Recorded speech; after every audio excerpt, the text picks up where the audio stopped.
सूरज पता नहीं किस बदले की आग में जल रहा था। उधर गर्मी से गांव वालों का बुरा हाल था, लेकिन समय हमेशा एक जैसा नहीं रहता। गर्मियां चली गईं और सर्दियां आ गईं। तब जाकर गांव वालों ने राहत की सांस ली। फिर एक दिन मुखिया ने जब नहाने के लिए नल से पानी निकाला तो वो बहुत ही ठंडा था। मुखिया ने पानी में उंगली डालकर देखा तो उसकी हिम्मत टूट गई। तभी उसे एक उपाय सूझा और उसने आसमान में सूरज की तरफ देखकर कहा, अरे ओए सूरज के बच्चे, दम है तो आज मेरा पानी खौला के दिखा। इतना सुनते ही सूरज फिर से गुस्से की आग में जलने लगा। उसने पूरी ताकत लगाकर चंटूपुर गांव की तरफ देखा। थोड़ी ही देर में सूरज की गर्मी से मुखिया का पानी गर्म हो गया और वो मजे से नहाने लगा। ये देखकर सूरज आग बबूला हो गया और वो धरती की तरफ बढ़ने लगा। लेकिन तभी, अरे सूरज भैया, ये क्या कर रहे हो? आज मैं इस मुखिया को जलाकर राख कर दूंगा। इसने मुझे उकसाकर मुझे बुद्धू बनाया। अब मैं पूरा का पूरा चंटूपुर जला दूंगा। नहीं भैया, आप ऐसा नहीं कर सकते। ये प्रकृति के नियम के खिलाफ है और वैसे भी अभी धरती पर सर्दी मैया का राज है।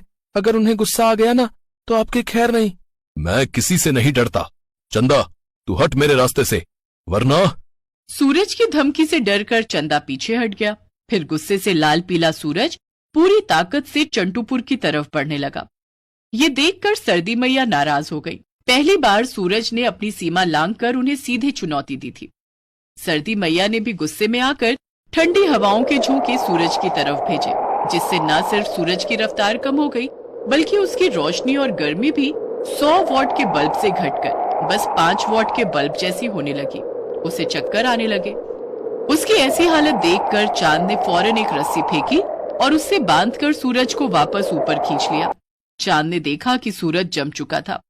फिर चांद ने एक जोरदार टक्कर मारकर सूरज पर जमी बर्फ को हटाया और फिर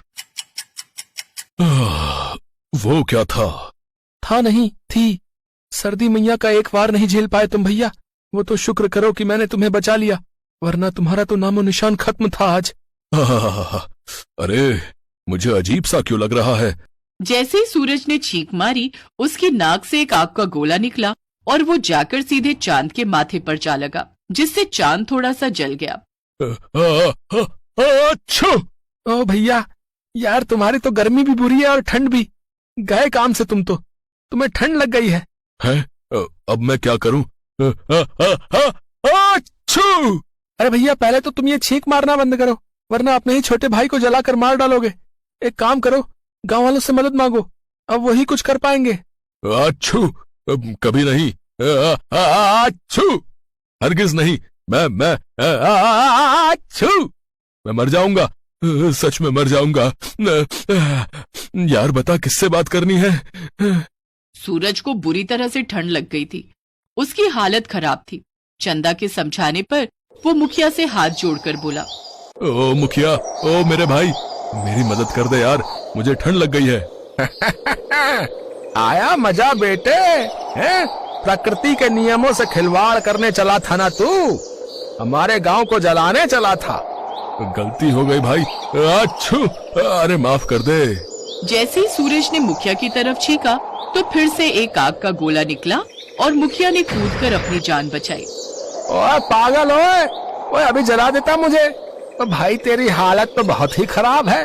और रुक, मैं कुछ करता हूँ, पर तू यहाँ देख कर मत छींक भाई।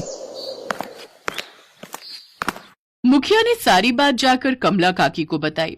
फिर कमला ने झट से ढेर सारा काढ़ा बनाकर एक बड़े से बर्तन में मुखिया को दे दिया और एक लंबा खोखला बांस भी दिया। और फिर, सूरज, अबे कहाँ गया? यही हूँ, बादल ओढ़ कर बैठा हूँ। ठंड लग रही है। अच्छू! ये लो बांस पकड़ो और इस बर्तन में जितना काढ़ा है उसे सोलक लो फटाफट। हाँ, देखना सुबह तक आराम आ जाएगा। भगवान सब ठीक करेंगे। शुक्रिया मुखिया भाई। अच्छू! ठीक आते ही फिर से आग का गोला निकला और वो मुखिया के बिल्कुल पास आकर गिरा। मुखिया दूसरी बार मरते मरते बचा था। हे भगवान, तेरा बेड़ा गर्क हो। ले भाई, जल्दी काढ़ा पी तू। सूरज ने बांस का स्ट्रॉ बनाकर सारा काढ़ा पी लिया। फिर आराम से बादल ओढ़कर सो गया। अगले दिन गांव में बड़ी जल्दी रोशनी हो गई। सुबह सुबह हल्की धूप खिली थी। जाओ चंदा, अब तुम जाकर सो जाओ, अब रोशनी देने की बारी मेरी। वो तो ठीक है, पर तबीयत कैसी है आपकी? अब सब ठीक है, आंखें और तबीयत दोनों खुल गई मेरे भाई।